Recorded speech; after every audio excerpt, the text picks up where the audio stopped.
Hello tout le monde, je m'appelle Samuel Pelletier et puis aujourd'hui la vidéo va porter sur la course à pied. Ça fait longtemps que je veux parler de ce sujet et plus précisément, je veux parler du sujet des souliers et des différents types de courses. On va se le dire, c'est un sujet où il y a plein de points de vue différents, il y a plein de perspectives différentes, puis essentiellement un peu tout le monde a sa propre petite version puis son opinion. Donc, le but de cette vidéo, c'est essentiellement de discuter, de parler de certains éléments, certaines variables qui ne sont pas souvent mentionnées quand on parle des souliers ou des types de courses différentes. Juste avant que j'entre dans le vif du sujet, je tiens à préciser quelques petits trucs. Donc, les informations que je vais véhiculer dans cette vidéo, évidemment, il y a une partie qui va être de mon opinion, mais il y a une grosse partie de ces infos qui ne vont pas provenir de moi. C'est-à-dire, ça va être basé principalement sur des faits, sur des principes mécaniques, sur des lois de la nature, si je pourrais dire, sur des principes mécaniques de notre mécanique humaine, de nos pieds, de notre corps au complet, ou du moins, je devrais dire, sur des principes dont la façon que notre corps devrait fonctionner, devrait bouger. Et je suis très conscient que ce n'est pas tout le monde qui vont être d'accord avec ces informations-là, parce que de toute façon, et encore plus dans le domaine de la santé, de toute façon, ça n'arrive jamais que tout le monde est d'accord avec une opinion. Ceci étant dit, je fais cette vidéo pour les gens qui veulent approfondir leurs connaissances, qui veulent gratter dans le sujet et qui veulent se poser les vraies et les bonnes questions pour pouvoir bien bouger, pouvoir bien fonctionner jusqu'à 75, 80, 85 ans et peut-être même plus. Alright, donc on commence.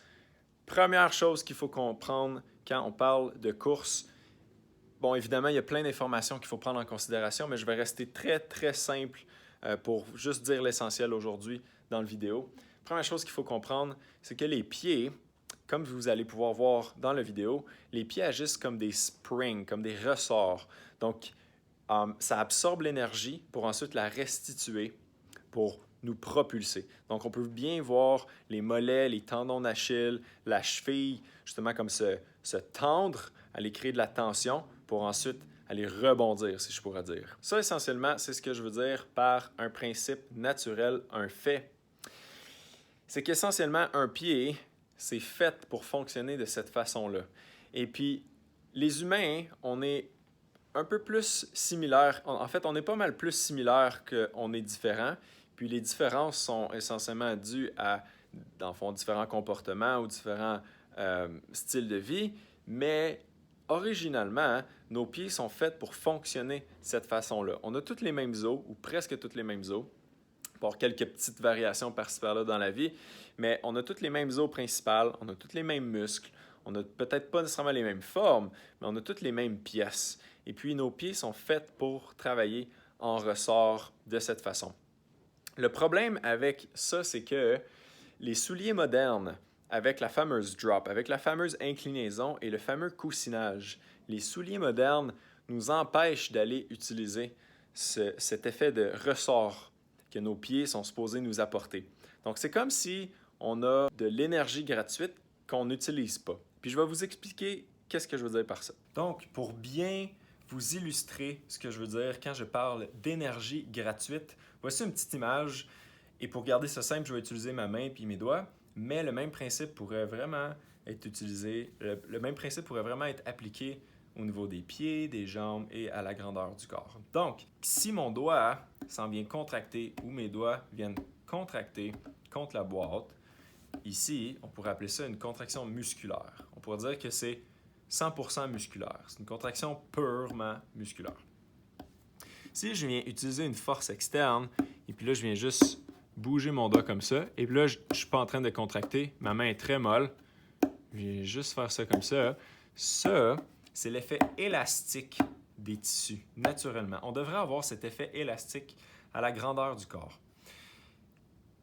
Quand je parle d'énergie gratuite, essentiellement, c'est exactement ça que je veux dire. Parce que ça, cette énergie-là, c'est juste la propriété de nos tissus qui crée cette énergie-là, ce spring-là, ce ressort-là.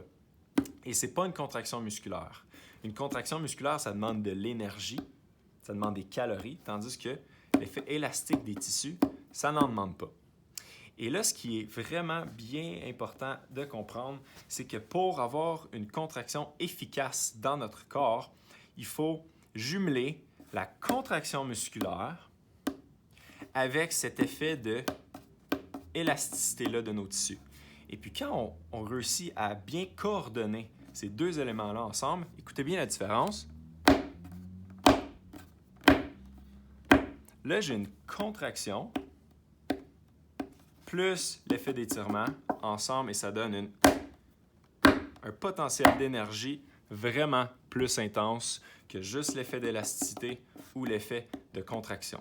Donc, ce qu'il faut comprendre là-dedans, puis je fais juste un petit résumé, ce qu'il faut comprendre là-dedans, c'est que juste une contraction musculaire ou juste un effet d'élasticité, c'est pas assez. Il faut réussir à utiliser les deux. Et pour qu'une contraction musculaire soit bien puissante et bien efficace, il faut aller la coordonner avec cet effet de viscosité, avec cet effet d'élasticité. Donc maintenant que je vous ai expliqué ce que je voulais dire par énergie gratuite, on va appliquer le même principe avec le pied. Encore là, pour garder ça simple, je vais encore utiliser ma main, mais le même principe peut vraiment bien être utilisé avec le pied. Donc ici, j'aurais mon pied avant, arrière, et puis ça représenterait le tibia, la jambe, et le mollet qui serait ici. Donc quand on court de l'avant-pied, essentiellement, ça nous permet d'aller étirer les tissus, le pied se déforme, le tendon d'Achille, le mollet et toute la chaîne postérieure en haut se tend, et après on a cette contraction-là. Donc on bénéficie de cet effet de ressort, comme j'ai mentionné avec mon doigt tantôt. Le problème, quand on court soit du mi-pied ou du talon, c'est qu'on a cette compression qui arrive tout le temps. Puis on ne bénéficie pas de cet effet de ressort-là. On est juste en train de compresser les articulations. Et puis, pour ensuite bouger, c'est purement une contraction musculaire, comme je l'ai expliqué tantôt. Donc, ce n'est pas un mouvement qui est efficace au long terme.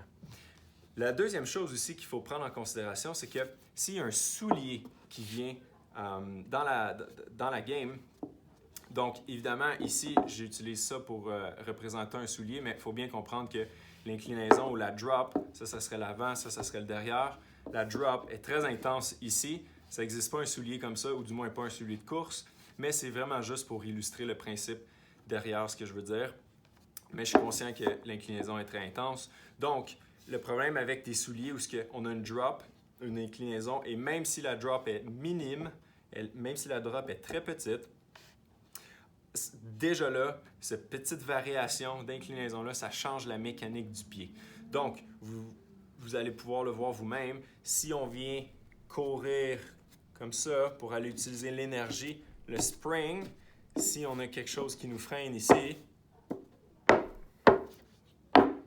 on n'a pas cet effet-là de spring parce qu'il y a quelque chose qui nous bloque en dessous pour vraiment pouvoir aller utiliser cette amplitude de mouvement.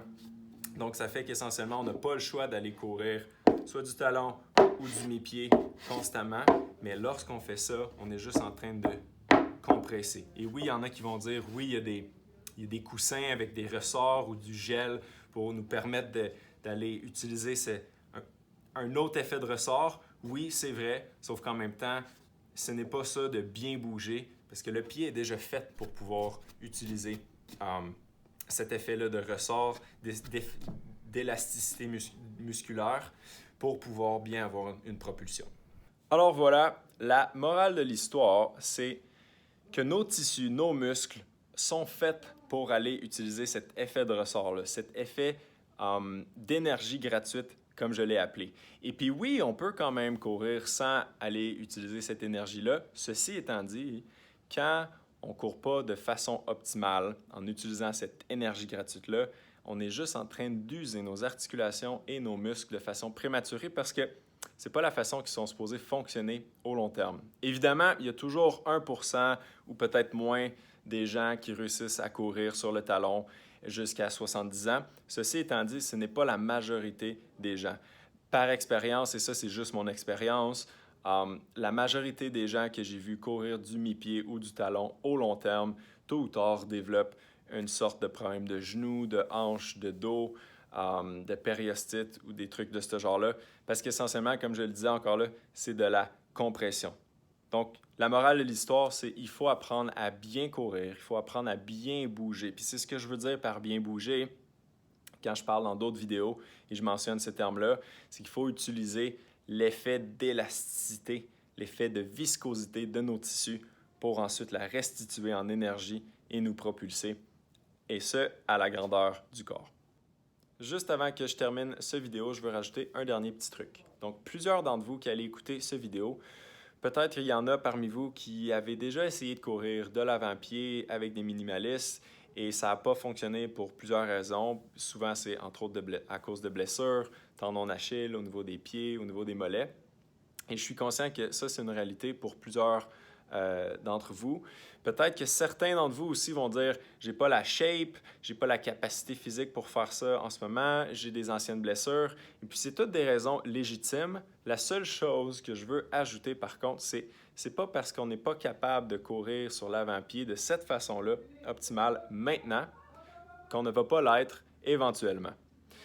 Ça dépend vraiment juste de la façon qu'on s'entraîne et de la façon qu'on apprend à bouger. Et puis, apprendre à bien bouger, ça se fait pas en faisant des lunges ou ça se fait pas nécessairement en faisant des squats ou des planches parce que vous comprendrez bien que faire une planche ou un squat, c'est pas nécessairement applicable dans ce principe d'élasticité-là avec les pieds. Si vous avez des questions ou des commentaires, allez-y, ça va me faire plaisir. Marquez-les dans la section commentaires. Je vais prendre le temps d'essayer de vous apporter de la clarté. Pour ceux qui ne vont pas être d'accord avec ce point de vue ou les informations que je viens de partager dans la vidéo, je vous demanderai juste si vous mettez un commentaire, faites-le s'il vous plaît dans le respect. Je ne mets pas une vidéo en ce moment ici pour partir un débat ou pour partir du drame, mais bien pour informer ceux qui veulent bien l'être et qui veulent avoir des vraies informations. J'espère que les informations que je vous ai transmises dans la vidéo vous ont été pertinentes et j'espère que ça vous a appris quelque chose. Si jamais vous avez un sujet ou un thème sur lequel vous aimeriez en apprendre davantage par rapport à la mécanique, par rapport à l'entraînement, par rapport à la santé, écrivez dans les commentaires ou écrivez-moi un message privé et puis je vais voir si je serai capable de vous apporter de la clarté sur le sujet. C'était Samuel Pelletier et on se voit à la prochaine fois.